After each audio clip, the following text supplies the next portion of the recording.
विकास या पतन की ओर है, ऐसा राजनीति विज्ञानी मानने लगे। और ये जो तथ्य है वो डेविड ईस्टन और अल्फ्रेड कॉबेन जैसे जो राजनीतिक विद्वान थे राजनीति विज्ञान के, उन्होंने ये चीज इस बारे में अध्ययन किया, इस तथ्यों का अध्ययन किया और उन्होंने ये बताया कि अब परंपरागत राजनीति विज्ञान जो है, परंपरागत राजनीतिक सिद्धांत जो है वो ह्रास की तरफ बढ़ रहा है, क्योंकि अब उस तरीके से जिन पद्धतियों को परंपरागत राजनीति विज्ञान या राजनीति शास्त्र में अपनाया गया था, उन पद्धतियों को अपनाकर और उन तरीके से अब सिद्धांतों का निर्माण नहीं किया जा सकता है या जाता है। इसलिए अब जो परंपरागत राजनीति सिद्धांत हैं, राजनीतिक सिद्धांत, उनका अंत होने लगा है, यानी वो एक तरह से समापन की ओर हैं। अल्फ्रेड कॉबेन और डेविड ईस्टन का मानना ये था कि जो परंपरागत राजनीतिक सिद्धांत थे उनका अभ्युदय अस्त व्यस्तता की दिशा में या परिवर्तन की दिशा में हुआ था। अस्त व्यस्तता से तात्पर्य यह है कि प्राचीन काल में जब यूनान और जो उसके छोटे नगर राज्य थे, एथेंस, स्पार्टा वगैरह, वहाँ जो राजनीतिक, आर्थिक, सामाजिक उथल पुथल होती थी, उसकी वजह से राजनीति शास्त्री उन समस्याओं का हल निकालने के लिए सिद्धांतों का निर्माण करते थे। तो यानी परंपरागत राजनीतिक सिद्धांत जो बने वो एक रिक्वायरमेंट के अनुसार बने, कि ये रिक्वायरमेंट ये होती थी कि राजनीतिक व्यवस्था और समाज की जो अन्य व्यवस्थाएं थी वो राजनीति शास्त्र की ओर देखती थी कि वो इन समस्याओं का क्या हल ढूंढेंगे या इसके लिए किन सिद्धांत को समाज को देंगे। तो उस समय जो राजनीतिक अस्त व्यस्तता थी या जो परिवर्तन की दिशा थी, तो समाज को दिशा देने के लिए राजनीतिक सिद्धांतों का निर्माण हुआ प्राचीन काल में। मध्यकाल में संत एगस्टाइन, एक्विनास इत्यादि, इन्होंने राजनीतिक सिद्धांतों का निर्माण किया। इन्होंने चर्च की प्रभुसत्ता और फिर कुछ विद्वानों ने राज्य की प्रभुसत्ता को सर्वोपरि ठहराया। तो उन्होंने भी ये आवश्यकता के कारण ही इस राजनीतिक सिद्धांत का निर्माण किया, ताकि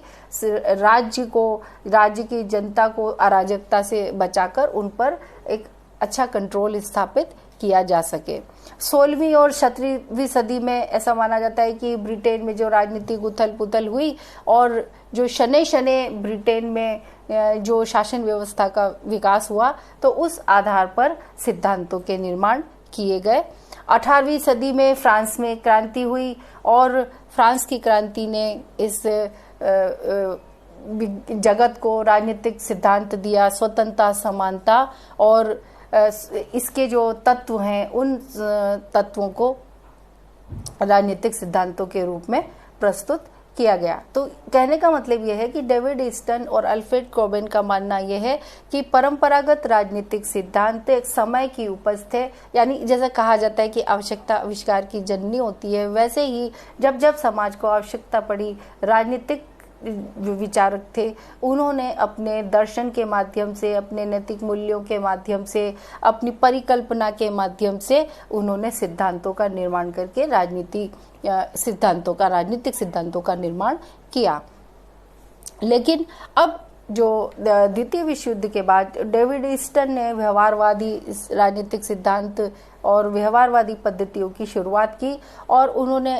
कुछ अध्ययन किए, और उस अध्ययन के बाद में उन्होंने ये स्वीकार किया कि अब उस तरह के परंपरागत राजनीतिक सिद्धांत समाप्त होते जा रहे हैं। जैसे डेविड ईस्टन ने लिखा कि हम सामाजिक तनाव और सांस्कृतिक परिवर्तन के बुनियादी संकट से गुजर रहे हैं, किंतु दुनिया के किसी कोने में भी राजनीतिक दर्शन का उद्भव नहीं हुआ है। यानी अभी भी ऐसा नहीं है कि परिवर्तन नहीं हो रहे हैं, परिवर्तन हो रहे हैं। हमें भी समाज हमारी तरफ भी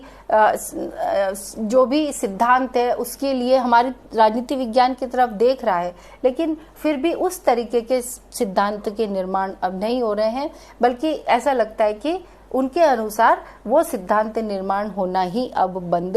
हो गया है।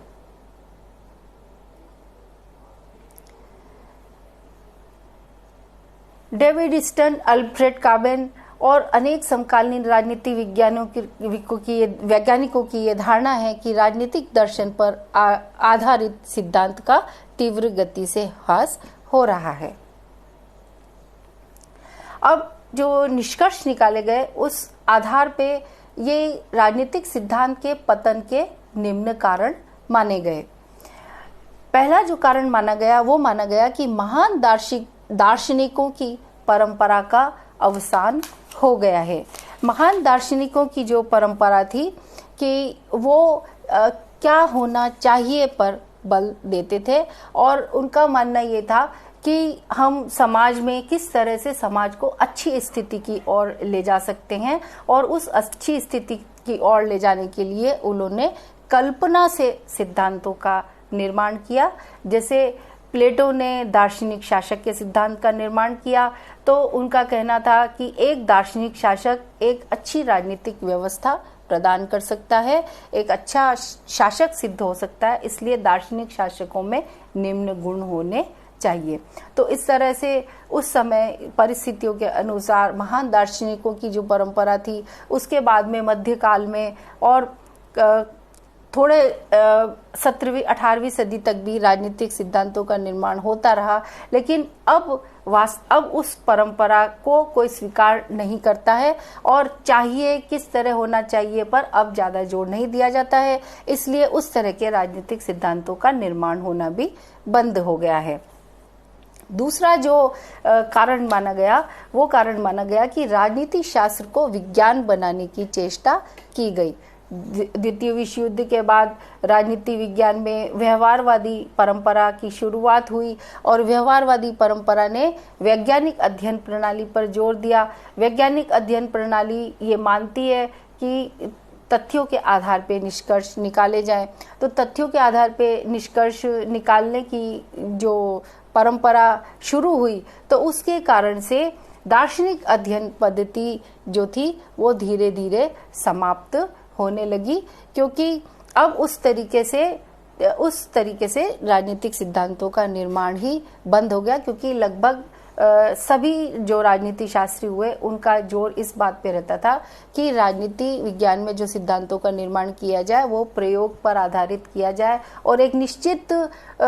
स्टेप्स पर चलकर किया जाए, निश्चित प्रक्रिया अपनाकर किया जाए, और इस कारण से उस तरह के प्राचीन राजनीतिक सिद्धांतों का निर्माण होना बंद हो गया। तीसरा कारण था व्यवहारवाद का उदय और प्रभाव। व्यवहारवाद के उदय और प्रभाव ने सबसे बड़ा कार्य ये किया कि जो व्यवहारवाद में जो राजनीतिक सिद्धांतों के निर्माण किए जा रहे थे उनमें सांख्यिकी और ये जो प्रणालियां थी, टेबल प्रणाली, जो वैज्ञानिक पद्धति थी उन पर जोर दिया जा रहा था और इसके कारण से व्यवहारवाद जो उन्हीं पद्धतियों के माध्यम से सिद्धांत बनाए गए और परंपरागत राजनीतिक सिद्धांतों की जो परंपरा थी जो वो लगातार नहीं चल पाई और उस तरह के सिद्धांत बनना बंद हो गए। चौथा जो कारण था वो था कि तथ्यों के संकलन पर दिया जाने वाला जोर, ये भी लगभग व्यवहारवाद के उदय से जुड़ा हुआ है। जितने भी राजनीतिक सिद्धांत बनाए गए वो सब तथ्यों के संकलन पर जोर देते थे और तथ्यों के संकलन पर जोर देने के कारण जो भी सिद्धांत बनाए गए सभी राजनीति शास्त्रियों का ध्यान इस ओर रहता था कि वो तथ्य एकत्रित करें और तथ्यों के आधार पर निष्कर्ष निकालें। इस तरह से उन्होंने वो कल्पनावादी दार्शनिक अध्ययन पद्धति, ऐतिहासिक अध्ययन पद्धति, उस पर जोर देने के बजाय तथ्यों के आधार पर निष्कर्ष निकालने पर जोर दिया और इस कारण से परंपरागत राजनीतिक सिद्धांतों का निर्माण लगभग बंद सा हो गया। इसी तरह से इतिहासवाद की बढ़ती हुई प्रवृत्ति भी बहुत बड़ा कारण रही। इतिहासवाद की प्रवृत्ति का मतलब ये है कि अब राजनीति शास्त्री इतिहास में जितने भी सिद्धांत बनाए गए उनको पढ़ कर निष्कर्ष निकालने लगे, बजाय इसके कि वो कोई सिद्धांत का निर्माण करते। तो प्राचीन काल से लेकर अब तक जितने भी राजनीति शास्त्री हुए, जो अब आने वाले राजनीति शास्त्री थे, उन्होंने उस परंपरागत राजनीतिक सिद्धांतों के निर्माण में से ही चीजें निकाली और उन चीजों को प्रस्तुत किया। तो इस तरह से इतिहास बनाने के बजाय उन्होंने जो इतिहास था उसमें से प्राप्त करके निष्कर्ष निकाले, तो निश्चित रूप से किसी नए सिद्धांत का निर्माण नहीं हुआ। अगला जो कारण बताया गया वो था कि विचारधाराओं का बढ़ता हुआ प्रभाव। राजनीति विज्ञान में कई तरह की विचारधाराएं आई। आदर्शवाद, मार्क्सवाद, समाजवाद, व्यक्तिवाद, इन विचारधाराओं को राजनीति शास्त्री मानने लगे और किसी एक विचारधारा को अगर वो मानते हैं तो उन्हीं विचारधाराओं के पक्ष में वो अपने मत देने लगे और उन्होंने सिद्धांत निर्माण के कार्य की ओर ध्यान नहीं दिया। इसी तरह से अनुभववाद या एम्पिरिकल स्टडी से तात्पर्य है कि जो भी राजनीतिक सिद्धांत बनाए गए वो इंद्रिय पर आधारित, यदि जिसको हम अध्ययन कर सकते हैं, यानी हम तथ्यों का अध्ययन करें, समाज में जाकर वहां रहें और जो जैसा समाज का जो रेस्पॉन्स आ रहा है या जो निष्कर्ष निकल रहे हैं उनके आधार पर सिद्धांत निर्माण करने का प्रयास किया गया। तो अनुभववाद ने भी परंपरागत राजनीति सिद्धांत बनाने की जो परंपरा थी उसको तोड़ने का कार्य किया और परंपरागत राजनीतिक सिद्धांत की ओर जो निर्माण का जो कार्य था वो उस तरह से आगे नहीं बढ़ सका और राजनीति मात्र एक शैक्षणिक अध्ययन रह गई। राजनीति मात्र शैक्षणिक अध्ययन इस प्रकार से रह गई कि पहले जो राजनीतिक सिद्धांत शास्त्री थे, परंपरागत राजनीतिक सिद्धांत शास्त्री, वो समस्याओं को समझकर उसका हल देने का प्रयास करते थे, बल्कि वो शासन के जो संचालक थे उनको गाइड करने का, मार्गदर्शन देने का भी प्रयास करते थे, बल्कि वो अपने सिद्धांतों और अपने विचारों को उनको लागू करने का प्रयास भी करते थे। यानी एक राजनीति शास्त्री एक मार्गदर्शक भी हो सकता था, एक शासन संचालक भी हो सकता था। जैसे कि प्लेटो ने प्रयास किया दार्शनिक शासक को स्वयं ट्रेनिंग देने का कोशिश की उन्होंने, और उन्होंने अपने सिद्धांतों को, अपने जो उनकी सोच थी उसको उपयोग में लाने का, प्रयोग में लाने का कार्य किया। जैसे चाणक्य ने अर्थशास्त्र में जो सिद्धांत बनाए, उनको भी मौका मिला कि वो चंद्रगुप्त मौर्य है उसका मार्गदर्शन करें और वो उनके प्रधानमंत्री भी रहे और उन्होंने शासन कार्य का संचालन किया और उन्होंने कई राजनीतिक सिद्धांत भी दिए। लेकिन अब ये एक जो नया ट्रेंड आ रहा है, एक जो नई प्रवृत्ति आ रही है, वो ये है कि राजनीति शास्त्र जो है वो एक अध्ययन का विषय बनकर रह गया है और जो राजनीति शास्त्र के जो विद्वान हैं वो जो है वो शासन का मार्गदर्शन कार्य जो है वो उस तरह से उसमें पार्टिसिपेट करके नहीं करते हैं, बल्कि सिद्धांत निर्माण करके रखते हैं। और जो शासन के संचालक हैं वो उन अध्ययनों को या उन सिद्धांतों का प्रयोग करते हैं या नहीं करते हैं, वो उनकी इच्छा पर निर्भर करता है। तो इस तरह से इस प्रवृत्ति में जो चेंज आया है तब और आज में, कि राजनीति मात्र एक शैक्षणिक अध्ययन का विषय रह गई है, इसके कारण भी नए राजनीतिक सिद्धांतों का जो निर्माण है, वो जो परंपरागत तरह के राजनीतिक सिद्धांतों का निर्माण है, वो राजनीतिक सिद्धांतों का निर्माण नहीं हो पाया। अगले लेक्चर में हम और इसके आगे की स्थिति देखेंगे। आप इसे पढ़ते रहिए। Keep learning, keep growing. Thank you.